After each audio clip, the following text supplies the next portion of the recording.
Hello, wonderful leaders. Welcome back to Leadership Boot Camp.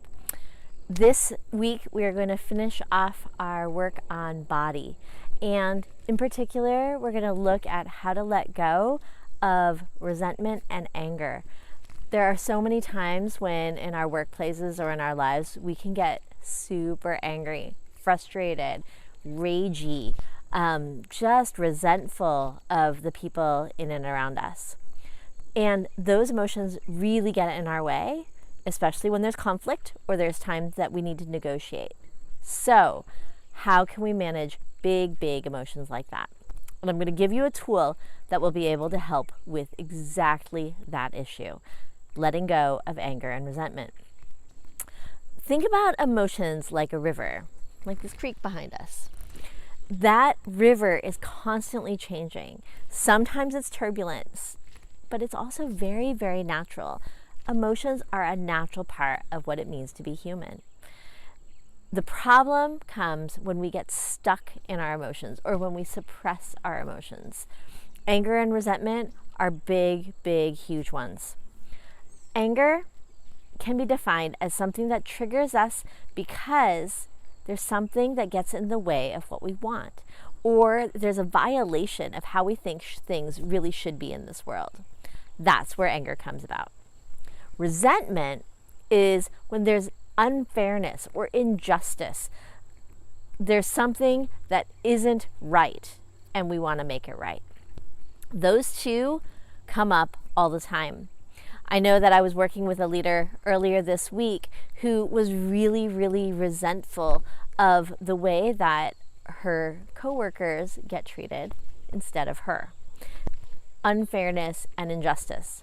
There was another leader that I was working with who was really angry at a super micromanagey boss who was really exerting power and control over her. All of those things come up so frequently. So how can we then help ourselves get past some of those stuck, suppressed places with anger and resentment? The reason that that's so important is that when you hold on to those emotions, they can really impact our health and our well-being. There's a lot of research that just shows how much anger and resentment can fuel the levels of stress and the levels of dissatisfaction that we feel in our workplaces and in our lives. There's a saying here that anger and resentment is like taking poison and waiting for the other person to die. It actually, those emotions poison ourselves in a way, even though they're directed at somebody else. Anger and resentment are like taking poison and waiting for the other person to die. So let's figure out how to clear our own selves of those stuck emotions. How do we get to the bottom of what's really going on? How do we better understand what's happening and get to a place of compassion? And if we can get there, then you can start to negotiate and then you can start to resolve some conflict. The last section of our course, when we come back to soul, I will give you several tools to help you move from compassion into a place where you can actually make some change and communicate what your needs and wants are and figure out how to actually work with these other people. But first, you have to clear the emotion yourself. How do you do that? There's a technique that I want to teach you called a freedom letter. And what it does is it walks you through how to move through anger and resentment and all the other underlying emotions below. Anger and resentment tend to be a surface level primary emotion with lots and lots of other emotions underneath. Anger, fear, hurt, disappointment, all of these get tangled up together. Sadness, jealousy, guilt, shame, they all get tangled up inside of this one emotion. The good thing is that anger and resentment are action-oriented emotions and can be used to fuel action that can be taken in a really positive way. But you can't let oneself be so triggered that it's the anger and resentment driving.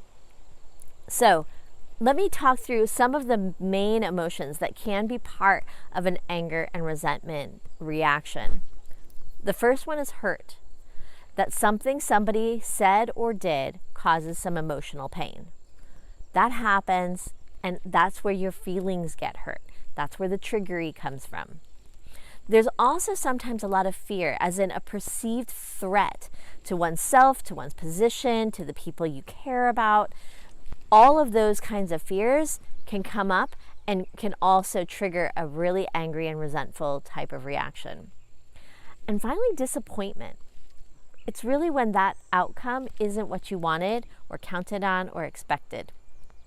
That can be turned outward, as in somebody else did something or said something where their actions or their words were not what you wanted or counted on. It can also be turned inwards, where the things that you did or said are not what you thought should actually happen in that circumstance. It's not what should be expected of you.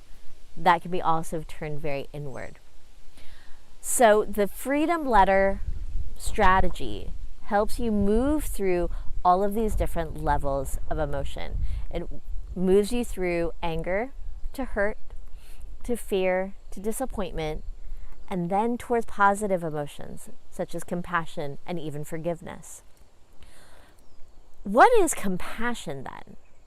So compassion isn't about forgetting what this other person did. It's not condoning what the other person did. It's seeing it and recognizing it and accepting it as part of our shared humanity. It's being able to treat ourselves and others with loving kindness, to see the dark and the light in another person's actions. So it's that feeling of compassion is generated when we can accept and allow for the shared humanity that drives somebody else's behavior.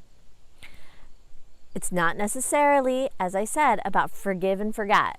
And it's certainly not about condoning what they did. It's simply understanding it and seeing it through their eyes.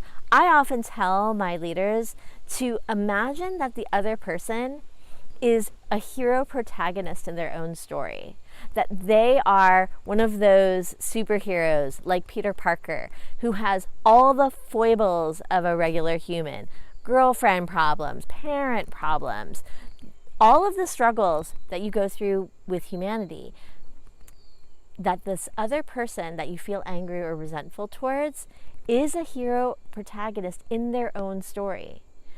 There are reasons why they probably did what they did. And so getting through your own stuff, getting through your own anger, resentment, hurt, and fear and disappointment allows you then to see that person for the hero protagonist they are, the really messy, crazy human that underlies what's going on. It's clearing our side of the emotions, taking the poison away so that you can not feel that anger and resentment so intensely, and you can find the compassion both for yourself and for the other. So let me tell you a little bit about my own freedom letter. So I wrote a freedom letter to a gaggle of girls that were at work who had said some things and done some things that I felt was a huge unfairness and injustice. I felt like they truly could not see that my intentions were coming from a really good place. And instead, they had taken all sorts of things that I had said and done out of context and turned them all against me. It was so unfair. It made me so angry because I felt like it was a violation of who I really was. It felt like it was a judgment against my identity, something that I was really proud of. And it was really, really hard for me to let go. It was really hard for me to even see them in the workplace and encounter them and work with them any further. The freedom letter was so helpful in allowing me to not feel those emotions when I saw them, and to be able to recognize that there was a different point of view, that there was ways that they were trying to do all of these things where they were the hero protagonist of their story. And I could find some compassion, and I can be the bigger person, and I could be the person who, when they go low, I'll go high. And it took going through all of those layers and not suppressing my anger to be able to do that. I typically suppress my anger. I shove it inside of a little box and I throw it far, far away in a dark corner, and I try never to look at it.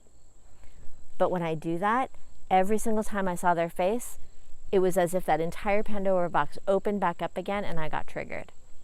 So it actually took me intentionally opening up the box, intentionally unpacking what that anger was about, working through the hurt and the fear and the disappointment, finding some compassion for myself for having those feelings, and also compassion for those other gaggle of girls for what they were going through and how they were experiencing things.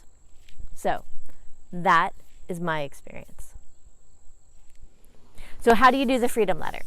What you do is you're going to write a letter.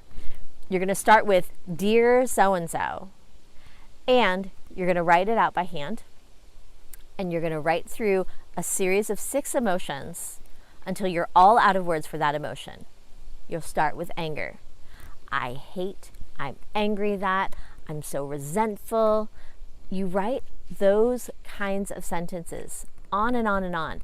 Fill up pages if you need to, at least 2 or 3 sentences. I want to give you permission to swear and exaggerate, because this is coming purely from the heart. And your heart is a really messy, contradictory, crazy place. You want to let yourself really feel and really let your heart be free to express all of the stuff that's been weighing on it. Don't try to do it in one sitting, because what's going to happen is that you're going to write everything down, you're going to get really, really angry, and then I want you to let it go, walk away, come back and reread it. Because if not everything is there, you want to write some more. You want to write until you are all out of words for that emotion, anger. Once you've done anger, and once you really feel like you've cleared every single angry thought and emotion that you have, then you go to hurt. I'm really hurt by the way that. And you write and write and write and write. Same thing. All the way through until you have no more words for hurt. And then fear, and then disappointment, and then wishes, and finally love, compassion, and forgiveness. It seems as if the love, compassion, and forgiveness are really hard to get to, and I completely agree. The few times that I've gone through this process, when I started, I had no idea how I would ever get to that place of compassion. And yet, by going through all of this, all of the different layers of emotion, when I got there, it was real and genuine. So, the other part about these freedom letters is I never want you to show them to anyone.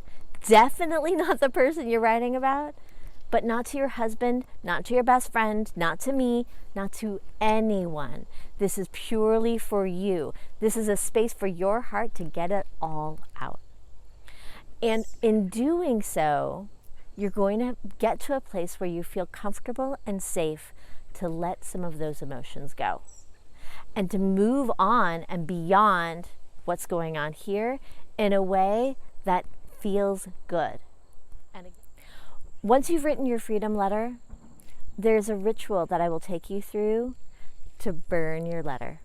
So when you come to Integration Week, if you have completed the freedom letter, I will share with you and walk you through how can you let go of this letter and burn it. And that completion somehow allows you to let go so much more fully than if you just keep and hold on to that letter. All of the instructions are in a worksheet and a handout that you'll see attached to this lesson. For the discussion, what I would love for you to do is to share what would be possible if you could let go of this resentment or anger that you feel towards this person. You don't have to tell me who the person is. Don't tell me exactly even what you're angry or resentful about.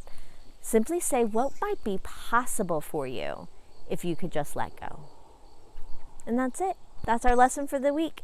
I wish you freedom and the ability to let go and ability to move through your emotions with ease. Thank you so much for being here, wonderful leaders. Have a great week.